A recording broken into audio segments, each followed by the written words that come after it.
Gen C podcast.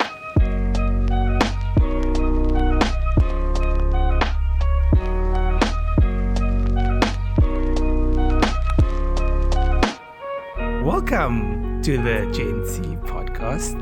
I'm your host, JP Jackson, and today we're joined by the lovely Tahné Thomas. Hi. Welcome, Tahné. Thank you. So for those, even though I know this video is sent through the whole of the southern suburbs, would you mind introducing yourself to the audience? So I am Tahné Thomas. Hi, everyone. I'm 29 years old, born and bred in Cape Town. And well, you'll learn more about me soon. Through the pod. Yeah. So what we know about Tahné Thomas is that she's a very head-driven young lady and accomplished so much in her life. But also, Tahné had a child when she was 16 years old. What was that experience like? Wow, how much time do you have? Well, I guess to put it into perspective, we kind of need to start at the beginning instead of just going into it. So that it can make more sense. Yeah, I mean, growing up, my childhood was pretty normal in all respects until I turned about 13. Then my parents got divorced and things were rough and we ended up needing to move. And at that time, I guess my mom had a lot to deal with. So my brother and I stayed with my mom. My brother's 3 years older than me. And she had her own things to deal with. And so I was kind of left to my own devices, trying to figure out, okay, this is happening. Also, I'm a teenager who has probably hormones for days. I don't know. And so I kind of just went on my own accord looking for that attention that I wasn't getting, you know. And I ended up being associated with the wrong crowd, in with the wrong things. And, you know, I met this guy and he gave me attention that I wasn't getting anywhere else, you know. And I didn't know at the time. I mean, I was very sheltered up until that point. I had no interactions with drugs or gangsterism or anything like that. My life was very, black and white, so, you know. So, and then I started dating this guy and I'll never forget my first encounter was we're sitting in his living room and I was 13, he was 14 and he had all these older friends. And when I say older, I mean like 30-year-olds sitting and, you know, in the company. And I thought it was weird. Yeah, and I thought it was weird, but I didn't think too much of it. Yeah. And then the one guy, he brought out a globe and he brought out these crystals and I didn't know what it was. And so he asked me, would you like some? So I said, what is that? Yeah. And he said, well, it's took. I'm like, no, thank you. Because, you know, what do you say? Yeah. But I didn't also want to seem like, I don't know what that is, you know, because I'm young and I want to be, you know. So I was like, well, no, thank you. But in the back of my mind, I'm like, oh my gosh, like what is going on here? And I was put in so many situations that I didn't actually want to be in, but I didn't know how to get out of it. You know, the person I am now is not who I was then. True. I wasn't as strong as I was. I wasn't able to say no. And, you know, and then eventually we started sleeping together. And, you know, that's just kind of how it went. And I drank at that age. And I kind of was just in and out, going with emotions. And that was life, really. And then as I started getting older, maybe like 15 or so, I was like, you know, this isn't actually the way to go. This isn't like, it doesn't seem right. Yeah. And so he wasn't at my school. And I was like, well, none of my school friends are doing this. They're not like, clearly there's something not right there, you know? And so I said to him, I said, listen, I don't think we should be sleeping together anymore. I don't think, like, I don't want to do this, you know, and he just wasn't having it. Yeah. So, and he was high most of the time. And so, you know, consent wasn't a thing. Yeah. You know, he forced me to have sex with him. And I didn't realize it at the time. I didn't know what it was. And then obviously, I fell pregnant. So, and then I was like, wow, now what do I do? How do I tell my mom? what do I say? And because she warned me about it, and she said, if you're gonna have sex, you need to go on birth control, but that's also not a conversation you can have as a brown person with your parents, because the way they approach it is, you need to go on birth control? Because, and then you don't want to say, well, maybe I don't, So it was an awful situation to be in, and I felt so alone, and I was a child still, so it's like, I don't know what to do, and I couldn't tell my mom, so I wrote her a letter. Oh, wow. I wrote her a letter because I just Black and white. I couldn't bring myself to do it, because in the back of my mind, I'm like, but you told me so. And now I've just, I did what you said was going to happen, And so I wrote the letter, and I went to the living room and I gave it to her and I went away to my room.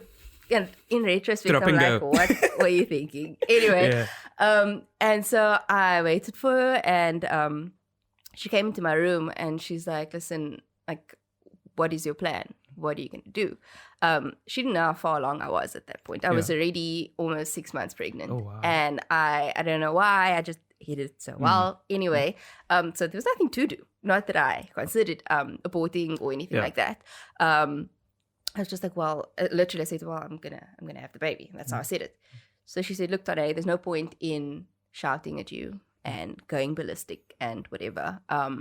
You can have the baby on condition that you go back to school. This is not the end of anything. And that's unique, eh? It is. Is because when that seems to happen, especially in teenage pregnancy, in my experience, it's almost as if they say, your life is now over. Exactly. It's now for baby. You must now focus on the child because you now brought it into this world. Yeah. You're big enough to bring it in. You're big enough to... Exactly, yeah. And I'll get to that. I'll get to people's expectations of what you should be now that you are a teen mom. But anyway, and so I had the baby. His name's Nathan. He's now 13. And taller than me. And taller than everybody. And he's amazing. Anyway, so I had him and things were still really horrible with his dad. And then eventually when Nathan was 1, we broke up. And then just moving along until Nathan turned 5, his father was murdered. I got a phone call in the middle of the night to say that whatever happened. They're not sure if it was a gang-related thing or whatever, but this is now the situation. So now I'm sitting in my bed, 12 at night, like, what am I going to tell Nathan?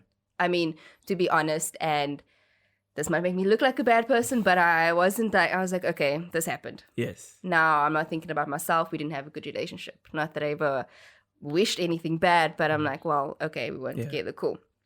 But Nathan, he's 5 years old. How is he going to comprehend that he's never going to see his dad again? And also the way that he went, not that I was planning to tell him until he got older, because no child needs to hear that your father was stabbed and we don't know why, you know? And so the next day, we're having breakfast and I say to him, Nathan, I need to tell you something. We need to just have a chat. And he's like, yeah, Mom, what's happening? And I said, I always told you that God has angels and he needs his angels to, help run things. And, and he takes like the best people to be his angels. And Nathan said, is my dad an angel now? He just knew. I didn't even need to tell him. Wow. And I was like, how? We always take for granted that they pick up all these things, eh? Wow. It was crazy. And I was like, yes. And so then he just sat there because obviously he's 5. He doesn't really understand. And so I said, do you need to have a cry? Do you need a hug? And he was like, yeah. And then, he had a cry, had a hug and whatever. And I mean, obviously he didn't really understand until he got older. He was 5. But he went for therapy, and even going for therapy, you take it for granted. Yes. I should have gone for therapy when my parents got divorced. All these things happen to us. Why are you telling other people your feelings, Tahné? It's like, why do you need to why do you need to talk out the house? Why do you need to just deal with your issues? So even that, and I didn't realize it at the time, how much of a big step it is. To say, okay, I can't help you. Let me get somebody else who can. Exactly. And I mean, it was so monumental for him and it helped him so much. And then I had to go back to school. The school I was at would not take me back. They said it's not a place for pregnant women. It doesn't conform. Or pregnant girls, sorry. And sorry, so I had to leave. Yes. And so I went back. I went to Amber Girls.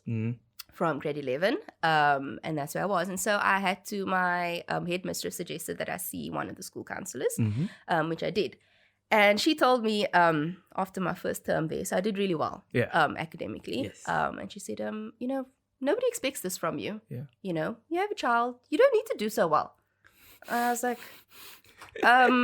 okay, I'm sorry. Yeah. I don't know how to respond to that. Like, what do you mean? Because the perception was that you have all these responsibilities. Yes. So how are you able to achieve such a high level if your responsibilities are so wide? Yes. And I mean, I'm blessed. I had a really, really strong support system. I had my mom, I had my grandparents, you know. So luckily I was able to still work hard and do what I needed to do. But to be told, like, I mean, at that point, 17-year-old, you don't need to do this well. It's not expected. It's fine. You know? Supposed to have the world of possibilities at that time, not just restricted to what people think you can do. Yes, and I was thinking if I was any other person, maybe I would have been like, well, okay, cool, I don't need to. But I was like, well, I don't know if I'm allowed to say this, but I was like, well, screw you. Because why can't I do well? Like, well, why can't I do well? Why can't I still make something of myself? Not like despite having a child, but because I have a child. Yes. Because it's for him and to show him that, well, I can still do whatever the hell I want to do, you know? And so I did really well at school. Yeah. I went on to do my law degree and after that my master's degree. And then, you know, that was great.